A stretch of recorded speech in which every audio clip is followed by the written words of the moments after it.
के लिए जो फिजिक्स का पहला चैप्टर है गति। पिछले वीडियो में हम गति के बारे में जाने हैं, गति को परिभाषित किया है हमने।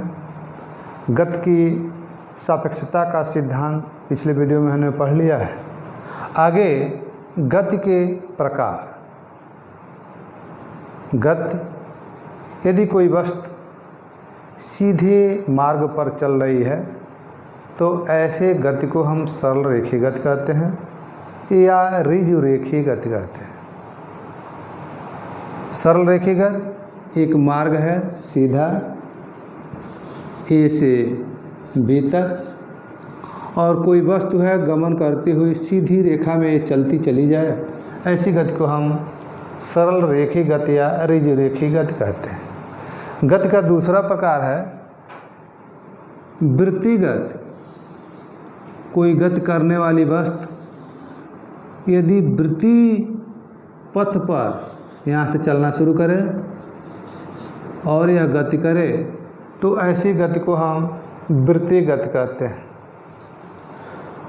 तीसरी गति का प्रकार है दोलन गति या कंपन गति। देखिए, कोई बच्चा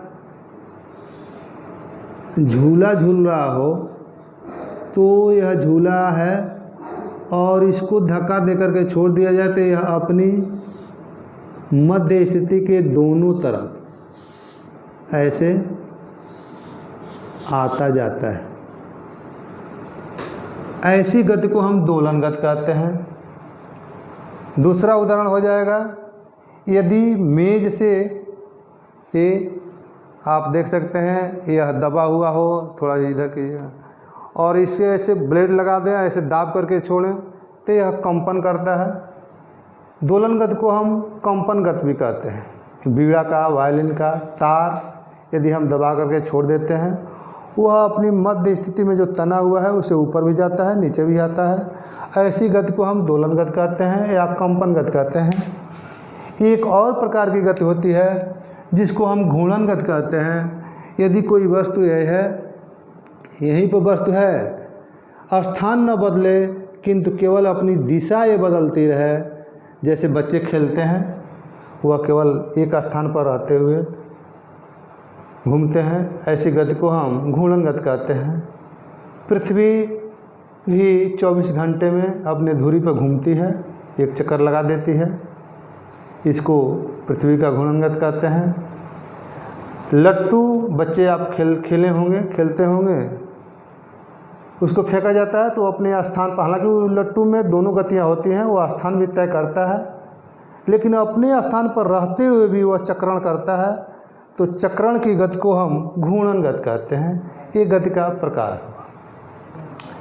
राशियाँ, इस चैप्टर में हमें भौतिक राशियों के बारे में पढ़ना है। यद्यपि एक और विभाजन था, वह सिलेबस में नहीं है।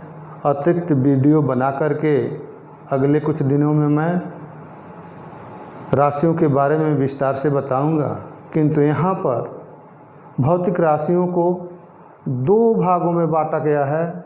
एक को कहते हैं अदिश भौतिक राशि और दूसरे को कहते हैं सदिश भौतिक राशियाँ। आइए अदिश और सदिश भौतिक राशियों के बारे में हम जानें। अदिश राशियाँ किसे कहेंगे? परिभाषा है जिन राशियों को पूर्णतया व्यक्त करने के लिए केवल परिमाण की आवश्यकता होती है, दिशा की आवश्यकता नहीं होती, ऐसी भौतिक राशियों को हम अदिश भौतिक राशि कहते हैं। इसके उदाहरण हो जाएंगे अदिश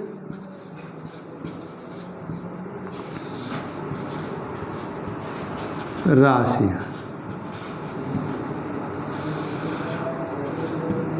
जितनी भी मूल भौतिक राशियाँ हैं वे सब अदिश होती हैं, जैसे लंबाई, द्रव्यमान, समय, विद्युत धारा, ज्योति तीव्रता, ताप। इसके अलावा जो व्युत्पन्न भौतिक राशियाँ हैं जैसे चाल,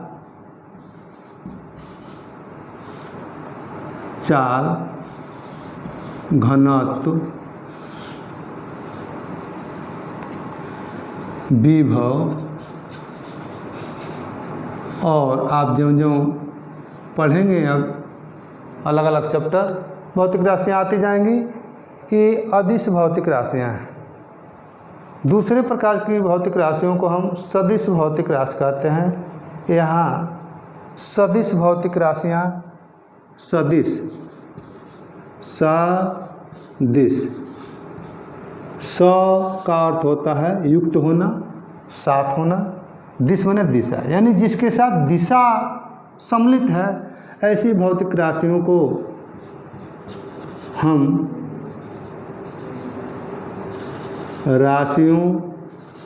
राशियाँ इनकी परिभाषा है जिन भौतिक राशियों को ठीक से व्यक्त करने के लिए, व्यक्त करने का मतलब उनके बारे में कथन करने के लिए, किसी तीसरे को समझाने के लिए, जिन भौतिक राशियों को ठीक से व्यक्त करने के लिए उनके परिमाण के साथ साथ हमें दिशा की भी आवश्यकता होती है, ऐसी भौतिक राशियों को हम सदिश भौतिक राशियाँ कहते हैं। दिशा महत्वपूर्ण है। आइए विचार करें कौन कौन सी। ये है विस्थापन,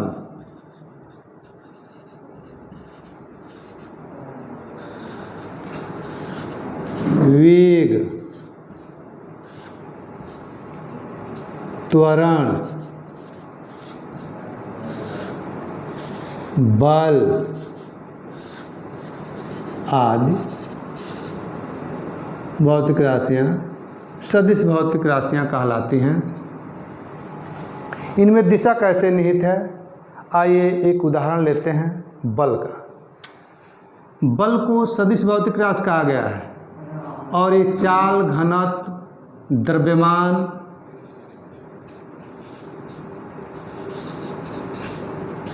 यह अदिश भौतिक राशियाँ हैं। लंबाई,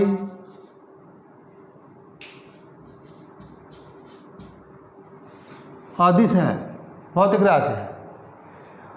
लंबाई, द्रव्यमान और विस्थापन या बल को लेकर के हम समझते हैं कि अदिश में सदिश में क्या अंतर है। साथियों, यदि मैं आपसे कहूं कि मेरे पास कपड़े नहीं हैं सिलवाने को, आप 2-2 मीटर कपड़े हमें दे दीजिए।